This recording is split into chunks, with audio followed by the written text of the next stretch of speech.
Hi friend पिला माने मु झस्केतन तुमको स्वागत करछि जेकेएन एजुकेशनल चैनल रे। आज तुमरो इतिहास बहिर सामाजिक विज्ञान रो द्वितीय अध्याय राष्ट्र अभ्यास कार्य को करबा। तमे ए पर्यंत वीडियो को लाइक कर नथिले वीडियो को लाइक करिल को सब्सक्राइब करिया को जमारे भूलिबनी जा फल रे मोर नुवा नुवा वीडियो तुम पाखरे सहज रे पहुंच परिबो। आमे बे अभ्यास कार्य को जिबा। एक नंबर दैछि प्रश्न निम्नलिखित प्रश्न गुडिकर 50 टी शब्द रे उत्तर दियो। कौन नंबर देखिए प्रश्न राष्ट्र को राजनीति विज्ञान मुख्य विषय वस्तु कहीं कह जाए। यार उत्तर होची आमर सामाजिक जीवन में राष्ट्र भूमिका खूब बेसी कारण यह सबुठारु बड़ क्षमताशाली सामाजिक और राजनैतिक अनुष्ठान। मनुष्य जन्म हेला मात्रे निजकु राष्ट्र सभ्य तालिकार सामिल करे।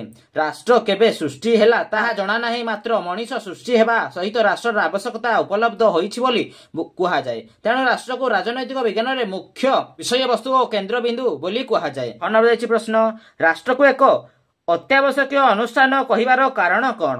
यार उत्तर होची साधारण व्यक्ति मानकर सर्वांगीन विकास पई राष्ट्र अनेक गुड़िए कल्याणकारी योजना प्रस्तुत करी कार्यकारी करिथाय। राष्ट्र एक स्थायी अनुष्ठान होइथिबारु व्यक्ति पई एक यार आवश्यकता सर्वदा दरकार होइथाय। तेणु मनुष्यर इच्छा ताकू राष्ट्र रे रहिबाकू बाध्य करुथिबारु एहाकू अत्यावश्यक अनुष्ठान कुहा जाए। तापर ग नंबर दैछि प्रश्न राष्ट्र केउ केउ उपादान को नै गठित। यार उत्तर होची राष्ट्र 4टी उपादान को नै गठित जनसंख्या आयतन सरकार और सार्वभौमत्व। ख नंबर दैछि सार्वभौमत्व कहिले कोन बुझो एहाकू राष्ट्र केउ केउ क्षेत्र रे प्रयोग करे। सार्वभौमत्व राष्ट्रर सबुठारु बड़ क्षमता जहा उपरे आउ कोनोसी क्षमता नाही। सार्वभौमत्व को दुई भाग रे विभक्त करा जायछि यथा आभ्यंतरीण सार्वभौमत्व और बहि सार्वभौमत्व। आभ्यंतरीण सार्वभौमत्व बल रे राष्ट्र नागरिक गोष्ठी और अनुष्ठान उपरे नियंत्रण जारी करे। बहि सार्वभौमत्व बल रे राष्ट्र निजर वैदेशिक नीति निर्धारण करे। वन दैछि शक्ति द्वारा राष्ट्र किपरि सृष्टि होईछि। उत्तर होछि अतीत रे केतेक दल रे नेता बल प्रयोग करी अन्य मानकु अख्तियार करिथिले। अतीत रे केतेक शक्तिशाली राष्ट्र दुर्बल राष्ट्र मानकु युद्ध रे परास्त करी सेमाने राज्य को निज राज्य रे मिसाई देइथिले। तेणु शक्तिरु राष्ट्र उत्पत्ति होइथिला बोली विश्वास करा जाए।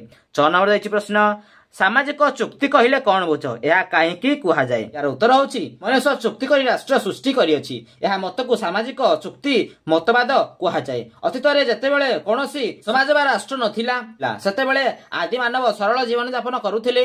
कालक्रमे एही दुखपूर्ण अवस्था रु मुक्ति पाइबा पई शांति रे जीवन यापन करिबा और धन जीवन को सुरक्षा पई सामाजिक चुक्ति सहायता रे राष्ट्र सृष्टि कले। फन दैछि व्यक्तिगत संपत्ति राष्ट्र गठन पई किपरि प्रमुख भूमिका ग्रहण करिथिला। यार उत्तर होछि जाजावर जीवन त्याग करी मनीष एक समय रे व्यक्तिगत संपत्तिर मालिक हेला। क्रमे जनसंख्यार वृद्धि फल रे व्यक्ति माने संपत्तिर सुरक्षा पई राष्ट्रर आवश्यकता मनीष उपलब्ध कला। तेणु राष्ट्रर क्रम विकास पई व्यक्तिगत संपत्ति एक गुरुत्वपूर्ण भूमिका ग्रहण करिथिला। 6 नंबर दैछि राष्ट्रर कार्य को केते भाग रे विभक्त करा जायछि एवं से गुडिक कोन कोन। यार उत्तर होछि राष्ट्रर कार्य को दुई भाग रे विभक्त करा जायछि से गुडिक हला बाध्यतामूलक कार्य आउ इच्छाधीन कार्य। 2 नंबर प्रश्न दैछि रेखांकित पद को न बदलाई वाक्यटी भूल थिले ठीक करी लेख। कौन नंबर दैछि राष्ट्र होछि एक वृत्ति भित्तिक संघ। यार उत्तर होछि राष्ट्र हेउछि गोटिए राजनैतिक संघ। ख नंबर दैछि मोनाको गोटिए जनबहुल देश।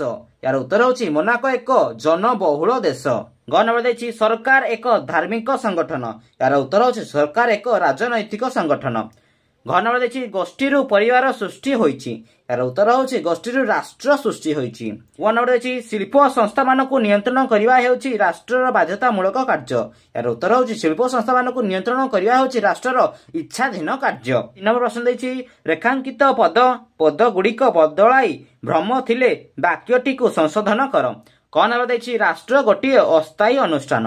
यार उत्तर होछि राष्ट्र गोटिए स्थायी अनुष्ठान। ख नंबर दैछि सरकार विभिन्न प्रथा द्वारा परिचालित होइथाय। यार उत्तर होछि सरकार विभिन्न आईन द्वारा परिचालित होइथाय। ग नंबर दैछि राष्ट्रर उन्नति संपर्क रे जहा कुहा जायछि सेगुडिक वैज्ञानिक तथ्य उपरे आधारित।